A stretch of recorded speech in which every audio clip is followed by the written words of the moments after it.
Nós estamos estudando sobre as diversas profissões e lições de vida que podemos obter de tudo que a gente encontra e de tudo que a gente, entre aspas, serve a Deus. Certo? Então, hoje eu vou falar sobre o minerador de carvão. Pode cozinhar o churrasco? Carne. Não, não tem nada a ver com carne aqui. Sabe? Minerador de carvão, minerador, aquele que está trabalhando nas minas. Ah, tá. Ok? Pode ficar à vontade. Então, minerador de carvão diz o seguinte: o carvão é uma das fontes vitais de energia. Então, inclusive, tem lugares, países que utilizam como fonte de eletricidade, certo? Não é todo mundo que tem recursos hídricos para produzir energia hidrelétrica, etc. Deixa eu aproveitar e tirar o som.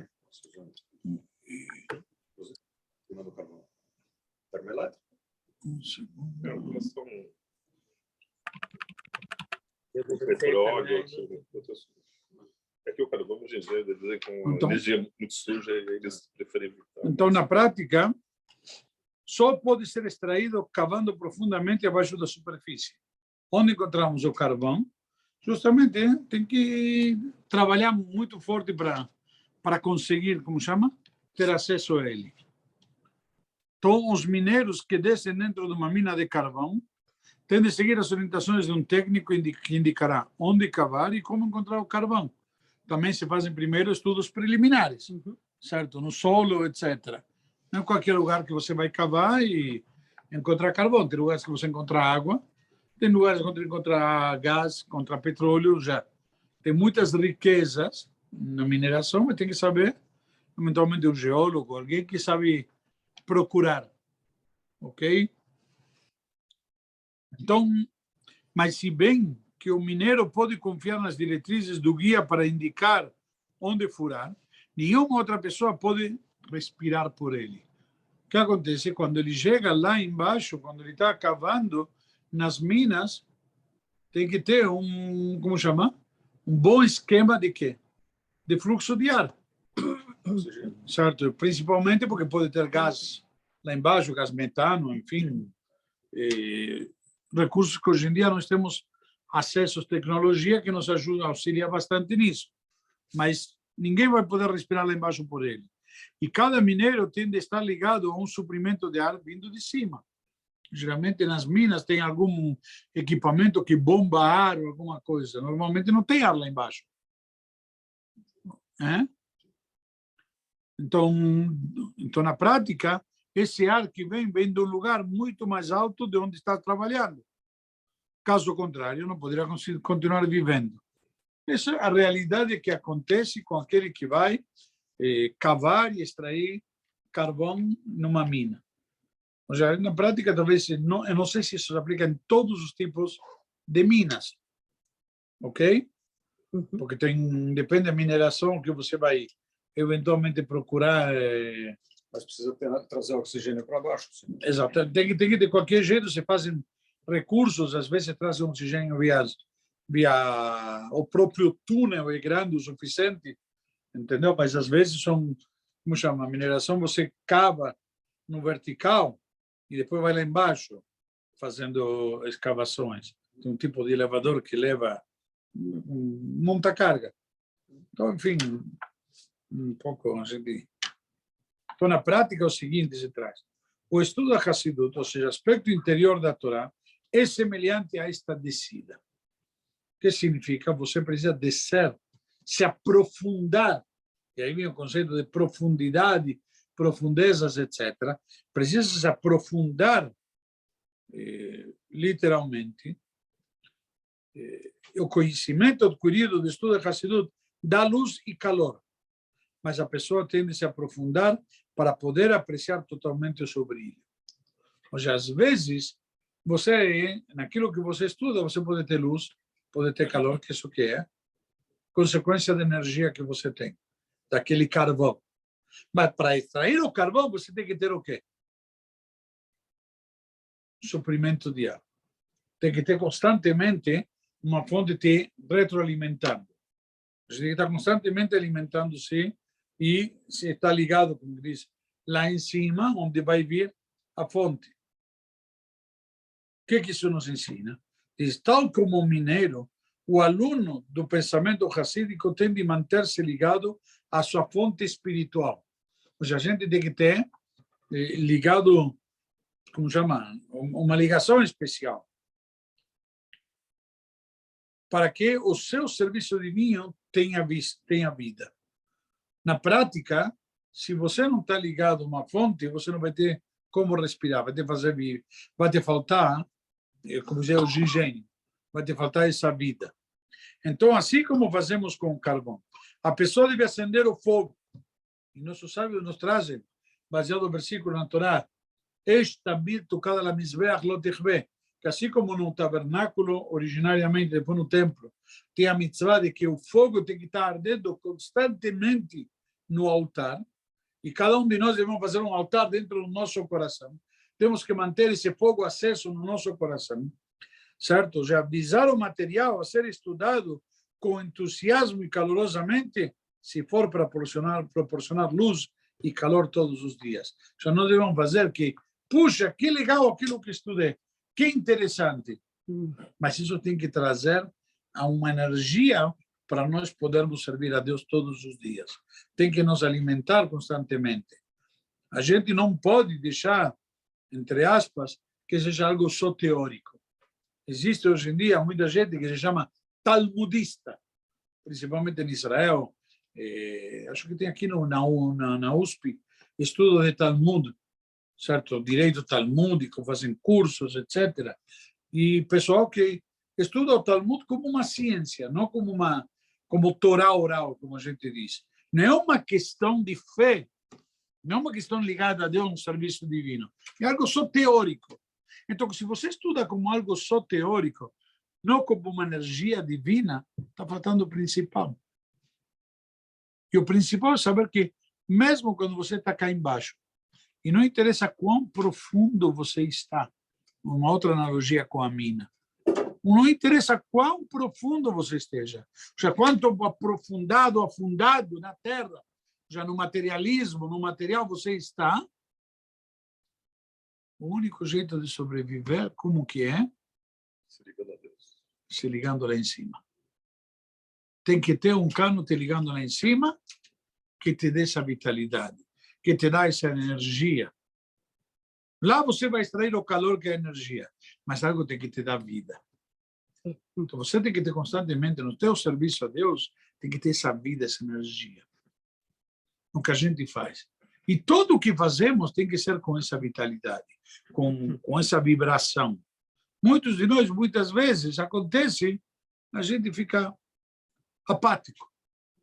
O Talmud nos conta como uma pessoa chega a fazer uma transgressão, Deus nos livre. Se alguém te pede para fazer idolatria, você vai fazer idolatria? Não. Por que não? Não sabe. Só porque não sabe? Lógico. Aprende. Não aprendeu a comer, consegue aprender a fazer idolatria. Uhum. Por que não vai fazer idolatria? Tem que aprender. Por tudo aquilo que a gente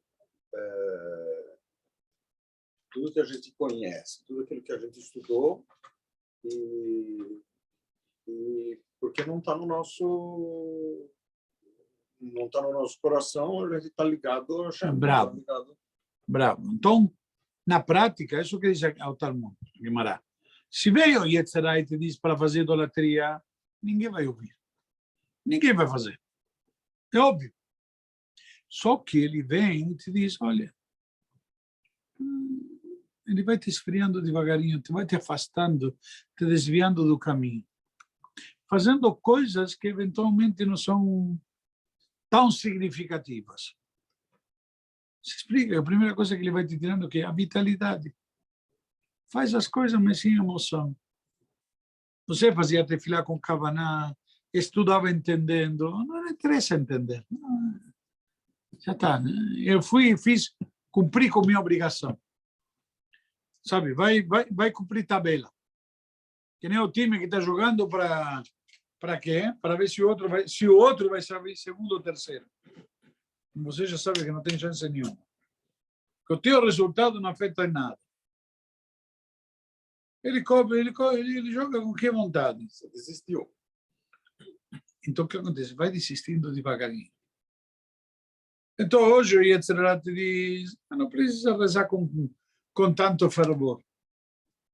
Depois que você já parou de rezar com tanto fervor, não precisa rezar com nenhum fervor.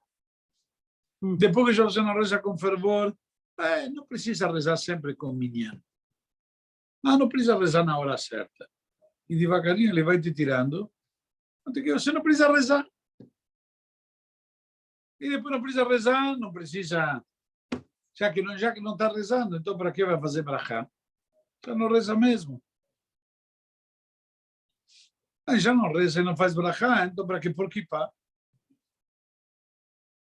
E etc. Vai te levando, vai te carregando, vai te empurrando, vai te puxando devagarinho. Até que finalmente, lá no final, lá longe, não interessa quanto vai demorar. Ele tem paciência, ele insista e persista. E não desista. Então ele simplesmente, o que faz? Lá no final, agora pode fazer idolatria. Não é tão absurdo já. Então, na prática, o que eu quero dizer?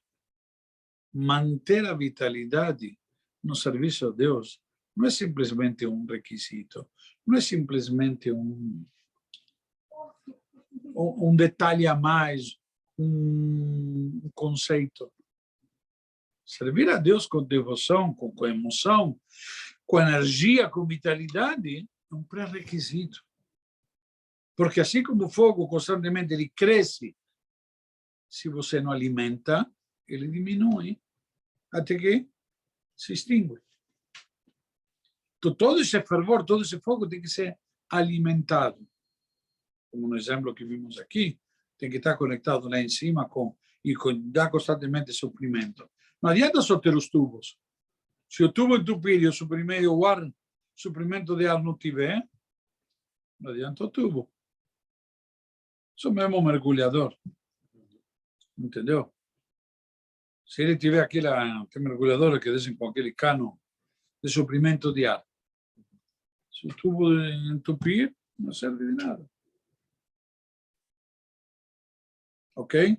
Mas embaixo, eles teriam uma conexão maior com a Hashem, porque, na verdade, quando você está na superfície, quando as coisas fluem, muitas vezes é nesse momento que as pessoas perdem a conexão, porque tudo está correndo tão tranquilamente que ele esquece que tudo está isso eu entendi, a lógica é, mas isso na prática, na minha visão, que você está dizendo que a pessoa está tranquilo, está sossegado, certo? Então quando ele está numa situação favorável, muitas vezes ele não se conecta porque está tudo correndo bem. Normalmente as pessoas se conectam quando tem adversidade.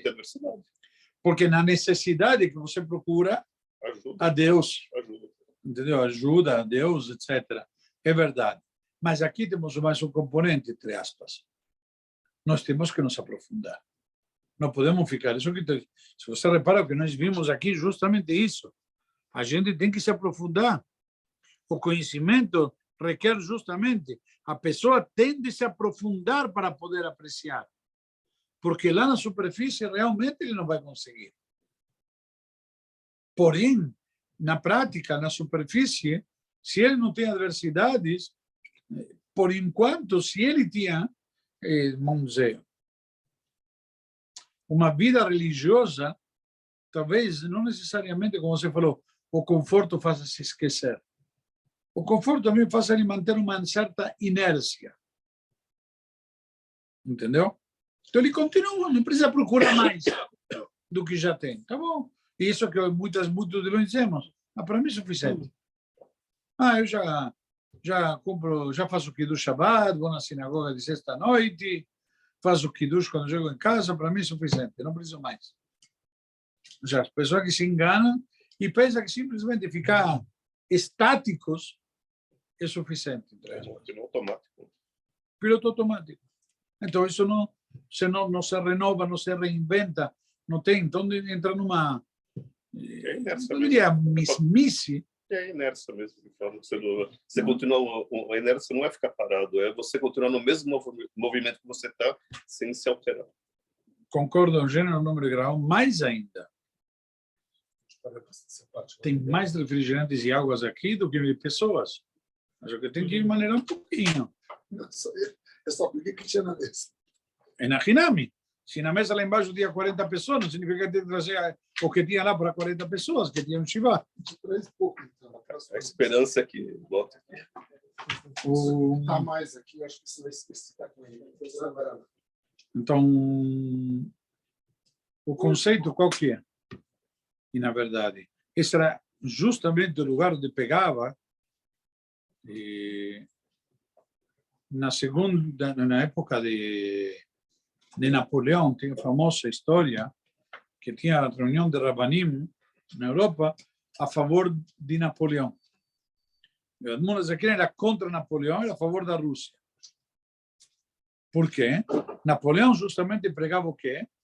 A liberdade de fé. Então, todo mundo pode ser igual, somos todos iguais, cada um faz o que quer, cada um cumpre o que quer. Permite idolatria. Permite idolatria. Não, permite... Ou favorece. Não, permite qualquer tipo de culto, mas favorece a assimilação. Quando você, entre aspas, é discriminado e perseguido, de alguma maneira mais você afirma a você as tuas tradições, a Torá e Mitzvot. Você fala que todos são iguais?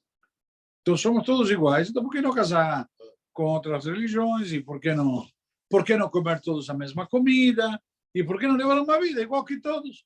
Tem um psicólogo judeu que fala sobre o estudo das minorias, que é o Kurt Lewin, que em algumas minorias tem essa tendência de você se agregar mais à sua crença. Em algumas se assimilam, mas em muitas elas se unem mais em torno dos seus próprios valores, das suas religiões, da sua fé.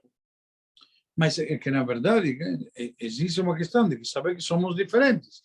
Isso não significa que sou melhor, sou pior, ou outro conceito. Mas a Torá, na prática, esse é um conceito interessante. A liberdade de expressão, a liberdade de culto, essa liberdade, em certa forma, leva muitos a se confundir os valores e os conceitos. E aí que está, entre aspas, o perigo. Ok? Então, talvez é o que a gente deveria, de alguma maneira, levar em consideração. Acho que isso é uma lição muito importante para nós. Ok? Boa noite para todos.